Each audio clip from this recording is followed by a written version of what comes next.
लाखों लोग इससे प्रेरित होंगे। आपने पिछले 10 वर्ष में प्रधानमंत्री मोदी जी के नेतृत्व में बदलते हुए भारत को देखा। आपने देखा होगा भारत दुनिया के अंदर, दुनिया की आबादी 800 करोड़ से अधिक है। 800 करोड़ में से 140 करोड़ का भारत है। 140 करोड़ अकेले भारत में, 800 करोड़ में अकेले भारत एक देश है। अकेला भारत एक देश है जहां पर कोविड कालखंड से 80 करोड़ लोगों को फ्री में राशन की सुविधा का लाभ प्रधानमंत्री मोदी जी दे रहे हैं। 50 करोड़ लोगों को आयुष्मान भारत के अंतर्गत 5 लाख रुपए की सुविधा प्रधानमंत्री मोदी जी दे रहे हैं। 12 करोड़ गरीबों के घर में एक एक शौचालय बनाने का काम हुआ है। 12 करोड़ घरों में उज्ज्वला योजना का कनेक्शन पहुंचा है।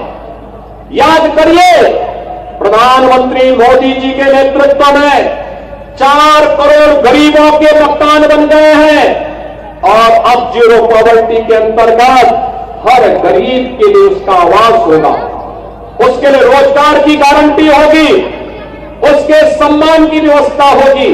और अब यह क्रम आगे बढ़ रहा है और यही क्रम तो बाबा साहब के सपनों को साकार करने का कार्यक्रम है। यही कार्यक्रम है। आपने देखा होगा जब देश के अंदर नई संसद बनी थी, नई संसद में बाबा साहब के द्वारा बनाए गए संविधान की मूल प्रति को अपने सिर में लेकर के प्रधानमंत्री मोदी जी ने सबसे पहले संसद भवन में स्थापित करने का काम किया था और बाबा साहब के इन सपनों को साकार करने के संकल्प के साथ पूरी संसद को कहा था कि बाबा साहब का सपना तब साकार होगा जब हर गरीब के जीवन में, हर दलित और वंचित के जीवन में हम व्यापक परिवर्तन का काम करेंगे। बहनों और भाइयों, आज मैं आपके बीच आया हूं आपसे यही कहने के लिए। अब आगरा में रहते हैं, याद करिए, एक भारत है 80 करोड़ लोगों को फ्री में राशन की सुविधा का लाभ दे रहा है और दूसरी तरफ पाकिस्तान है। 1 जून रोटी के लिए लोग तरस रहे हैं। पाकिस्तान के हालात क्या हैं किसी से छुपा हुआ नहीं है। ये लोग जो गुमराह करने के लिए आते हैं, इनका मुंह बंद हो जाता है बांग्लादेश के अंदर हिंदुओं पर होने वाले अत्याचार पर। याद करिए, बांग्लादेश के अंदर वो हिंदू कौन है? बहनों और भाइयों, ये कोई और नहीं, ये सभी दलित और गरीब हिंदू वहां पर है, वही अत्याचार का शिकार होता है। जब प्रधानमंत्री मोदी जी ने और गृहमंत्री अमित शाह जी ने उन दलित हिंदुओं को जो भारत आ चुके थे, पाकिस्तान से, बांग्लादेश से, अफगानिस्तान से, चाहे वह दलित हिंदू रहा हो, बौद्ध रहा हो, सिख रहा हो, उसको जब भारत की नागरिकता देने के लिए सिटीजनशिप अमेंडमेंट एक्ट लाए थे, यही कांग्रेस, यही समाजवादी पार्टी यहां पर देश के अंदर कितना हिंसक आंदोलन की थी। मैं कहता हूं, क्या दलितों को इसका अधिकार नहीं मिलना चाहिए?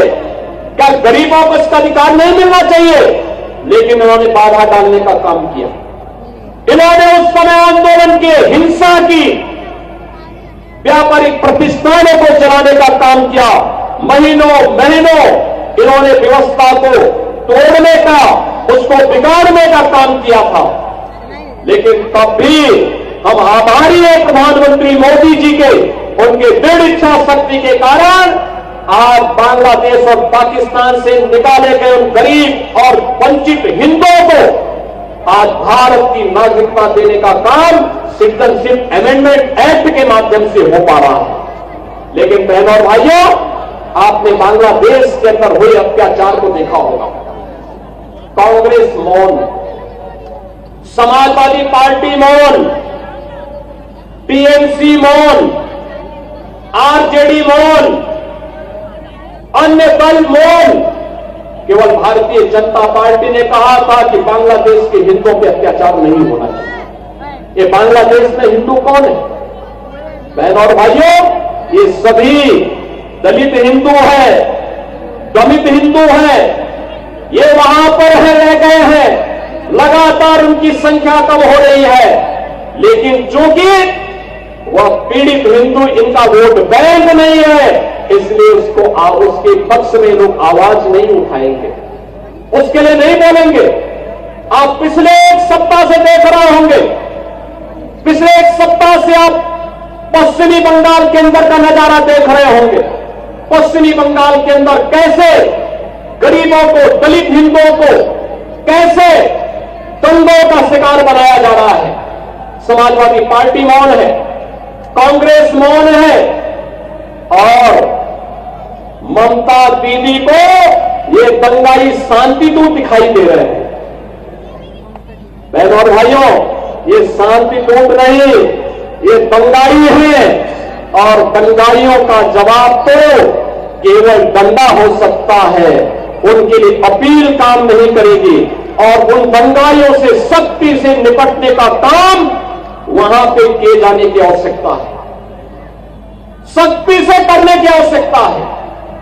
बहनों और भाइयों, मैं आज आपसे यही कहने के लिए आया हूं आगरा में कि बाबा साहब का मिशन हर दलित, हर वंचित, हर गरीब को न्याय देने का रहा है। अन्याय चाहे वह बांग्लादेश के अंदर हो या पाकिस्तान के अंदर, या फिर किसी अन्य किसी भी स्थान पर, उसके खिलाफ आवाज उठनी चाहिए, अन्याय के खिलाफ आवाज उठनी चाहिए। ये बाबा साहब की प्रेरणा रही है। संगठित होकर के आवाज उठनी चाहिए, ये बाबा साहब की प्रेरणा रही है, और उसी प्रेरणा के लिए आज आप सबका आह्वान करने के लिए मैं आपके बीच आया हूं। सरकार आपके साथ होगी, आपके सुख दुख में शायद दो डबल इंजन की सरकार सहभागी बनेगी। सरकार आपके हितों के लिए संगठित करने के लिए पूरी प्रतिबद्धता के साथ कार्य कर रही है, आगे भी कार्य करेगी। बाबा साहब के सपनों को साकार करने का कार्य प्रधानमंत्री मोदी जी के नेतृत्व में ये डबल इंजन की सरकार पूरी मजबूती के साथ खड़ी होकर के करेगी, और उसी को ध्यान में रख करके आज मैं कहना चाहता हूं, जो लोग कह रहे हैं कि उनके लिए, कुछ लोग कह रहे हैं कि उनके लिए संविधान से बढ़कर के शरीयत है, तो मैं भी उनसे कहना चाहता हूं कि भारत तो बाबा साहब के द्वारा बनाए गए संविधान से चलेगा। जहां शरीयत का कानून लागू होता है, उनको वहां जाना चाहिए। भारत के अंदर भारत की व्यवस्था बाबा साहब के द्वारा बनाए गए संविधान से ही आगे बढ़ेगी, और यह हम सबको दृढ़ भाव के साथ कार्य करना होगा। ऐसा नहीं कि बाबा साहब को लालच न दिया गया हो। याद करिए, जब हैदराबाद के निजाम ने बाबा साहब को लालच देने का काम किया था, और वहां पर उनके रजाकारों ने वहां के दलितों पर, वहां के दलितों पर, वहां के हिंदुओं पर अत्याचार करना प्रारंभ किया था, तब बाबा साहब ने बहुत स्पष्टता के साथ हैदराबाद रियासत से जुड़े हुए सभी दलितों को, वंचितों को, हिंदुओं को पत्र लिखा था, और उनका आह्वान किया था कि किसी भी हालत में निजाम के दबाव में आने की आवश्यकता नहीं। धर्मांतरण मत करना, इस्लाम मत स्वीकार करना, आवश्यकता पड़ती तो छोड़ करके महाराष्ट्र की तरफ आ जाइए, लेकिन इनके दबाव में काम मत करना। और बहनों और भाइयों, अंततः निजाम को भारत छोड़ करके भागना पड़ा। आज हैदराबाद रियासत भारत का हिस्सा बनी हुई है। बहनों और भाइयों, ऐसे ही जूनागढ़ का नवाब भी करता था। आज जूनागढ़ के नवाब को भी भारत छोड़ करके भागना पड़ा था।